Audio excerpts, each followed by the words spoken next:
Hi everyone, I'm glad to come your way again with our lessons. Previously we were treating key signature but with a focus on sharp keys. We learned about how to derive some number of sharps for a given key and also how to identify the tonal center of a given key signature. I would like us to move away from sharp keys to flat keys. Remember, we're using two parameters: the use of tetrachords and also the use of the principles of constructing a diatonic scale. What is that? Ensuring that a semitone occurs between the third and fourth and also the seventh and eighth degrees of a scale. All right. So in each case, whether we are dealing with the sharp keys or flat keys, we start with a fundamental scale, which is scale C. All right, so that being our scale C, unlike the sharp keys where we always use the upper tetrachord with the first note of the upper tetrachord being the name of the next key, we would rather consider the lower tetrachord when we want to derive a flat key. All right, so we consider the lower tetrachord, but the last note, in fact we count that way, 1 2 3 4, the fourth note of the scale, in fact being part of the lower tetrachord, as our next key name or our next key, or better still our next scale. All right, so what is the last note in the lower tetrachord in scale C? It is F. So let me bring my F down here, meaning I'm going to construct my diatonic scale on F. So I have 1 2 3 4 5 6 7 8 notes, or 8 succession of notes giving us my scale. But to have a diatonic scale, we have to ensure semitones occurring at the third and fourth and the seventh and eighth. So our semitone will occur here, semitone will occur there. But let's see. It means that we should get tone here, tone there, a semitone. We should get a tone here, tone here, a tone here, and a semitone. All right. It reminds us that we don't have to get more than a tone as an interval. Good, that established. Now we know that between A, this is A, the second space of the treble staff is A, and then the next line is a B. Between A and B, it's not part of the natural semitones. Remember the natural semitones occurring between the B and C, and then the E and F. So B, C, and then E and F. All right. So the distance or the interval between A and B is not part of the natural semitones, but we need a semitone there. What do? There are two ways of going about it. We can increase or raise the third note so we can close the gap, or we can bring the fourth note rather down. We cannot raise this. Why? Because already this interval has been taken care of by satisfying the tone interval.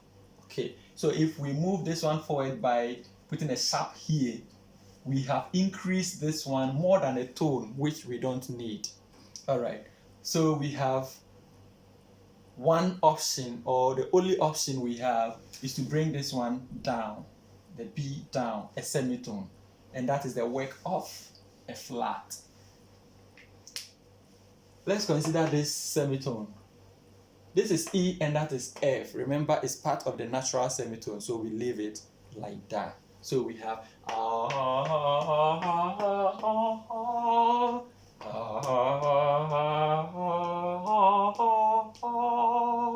right. So that's how come we got one flat, which is a B flat, as our key signature for F. All right. So as I said, I will end here with the derivatives. In fact, we don't need so much of that, but rather we'll go into the identification of tonal centers of flat keys.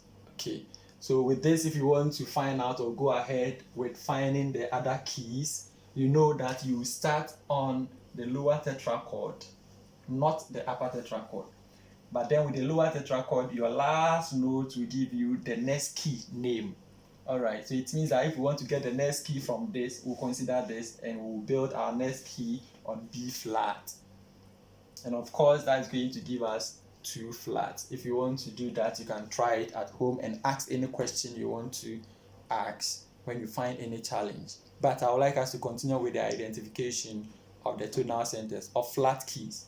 Now, if we have, say, two flat or a two flat key like this, how do we identify that it is key so and so? Now, in the case of sharps, we're saying that we always consider the leading accidental or the leading sharp, looking at the arrangement, and then consider that leading accidental as the leading note of the scale. And our leading note in solfa is T. You just resolve it to the next line or space, and that name of that line or space will become the name of that key. Now, in the case of flat, we consider the leading accidental. Looking at this arrangement, this is our leading accidental. We consider it as the subdominant. The subdominant is the fourth degree of a scale. Okay, and in solfa, it is the fa of a scale. Do, re, mi, fa, sol, la, ti, do. So the fa is our subdominant. Consider that leading accidental as fa, and then resolve it to wherever the do. Okay, so you can do fa, sol, la, ti, do, or fa, mi, re, do. Wherever your do ends is the name of the key. So we consider this one as our leading accidental. I would like us to come down. So fa is on this, mi, forget about the names.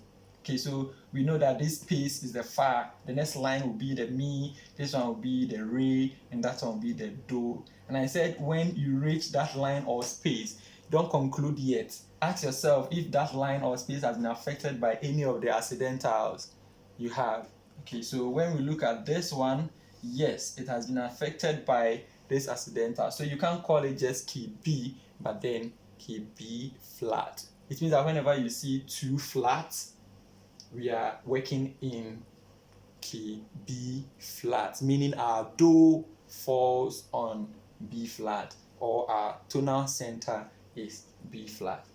We have a 3 flat key. What is the leading accidental? If you look at the way they have been arranged, that way we will say that that is the leading accidental. Take it as fa and resolve it to do, where the do ends will be your key name. So fa is this space, mi will be that line, re will be this space, do will be that line, and this line is E. You can't call it E yet. You have to ask yourself whether that E has not been affected by any of the accidentals here. That is B, it's out, but this one is in this space, which is E. So E has been affected by the flat, so you can't call it just E, but rather E flat. That is our tonal center for a 3 flat key, E flat. It means that our do is E flat and it's on this line or that space. All right. Now, if we come to a 4 flat key, our leading accidental is that. Take it as fa and resolve it to the next do. So we have fa, mi, re, do. It falls in this space. The second space of the treble staff is A. But is it affected by any of the accidentals here? Yes. So we will not call it just A, but rather A flat. And that is where our do falls. I would like to end here, and I'll give you corresponding exercises on the page. I pray you contribute. Stay safe. Bye-bye.